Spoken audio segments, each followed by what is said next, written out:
Hi, I'm Dr. John Ogrodniczuk. I'm a professor of psychiatry at UBC and the founder of Heads Up Guys, which is a leading global resource supporting men with depression and suicidality.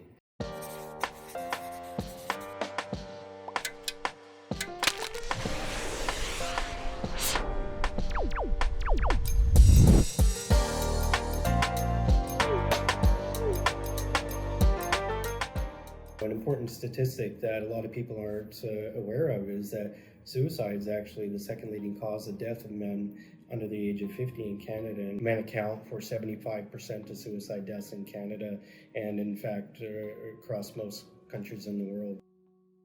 It really is a public health crisis that we need to talk about.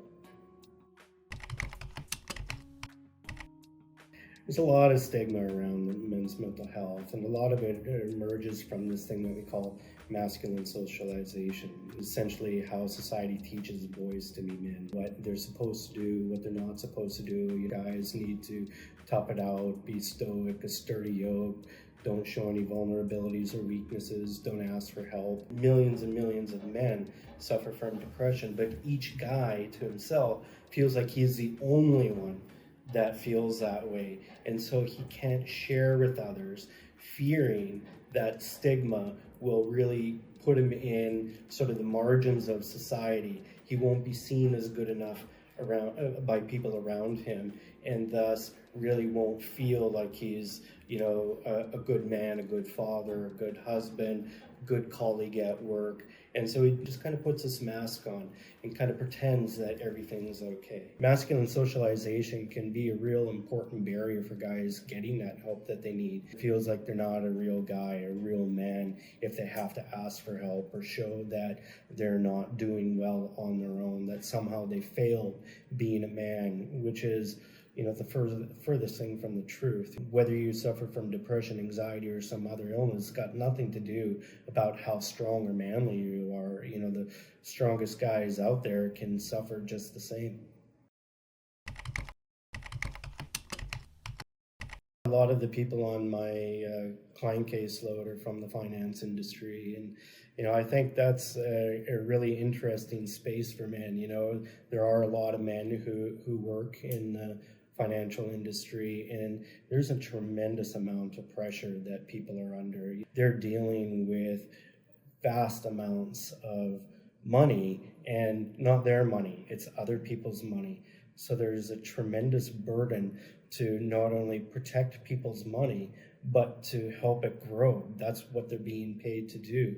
And sometimes that burden can feel overwhelming. Having their success singularly defined by how much money that they can make.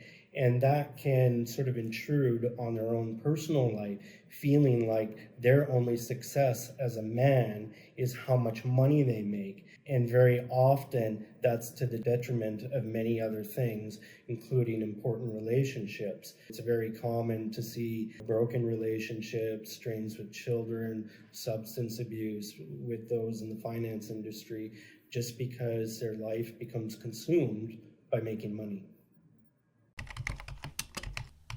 It's so critical to emphasize the point of reaching out and sharing, as a way to, at the very least, to unburden yourself so that you don't have to shoulder that challenge on your own, because you really shouldn't. So that's what we talk to guys a lot about, is building your team.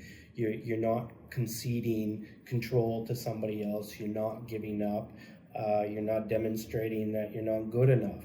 In fact, it's the opposite. You're bringing in the resources that you need, and you have defined for yourself as what you need, and you're in control deciding who you're going to bring into that team, if you will, and how those resources are going to be used. If you're feeling like life's not, great right now, you're not your normal self, or you're not your best self, it's time to reach out and help. And that can take various forms, whether it's somebody close to you, a close confidant, friend or family member, an important person in your religious, spiritual community, your family doctor, or in particular a mental health professional like a therapist. Talk to people in your life, and even if they aren't struggling, just engage and let people know that you're there. So when you say, how you doing, stop and wait for an answer. And I'm just as guilty as anybody. You know, it's a form of saying hello, how you doing, and you keep going.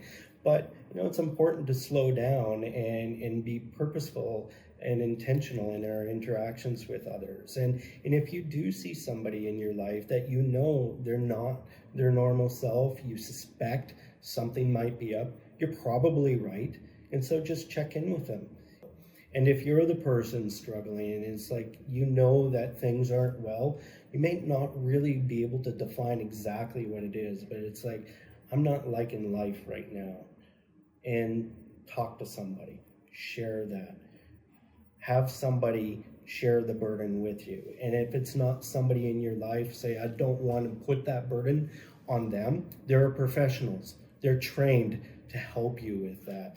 And whether it's your family doctor or a mental health professional, help is there, and make sure you reach out for it.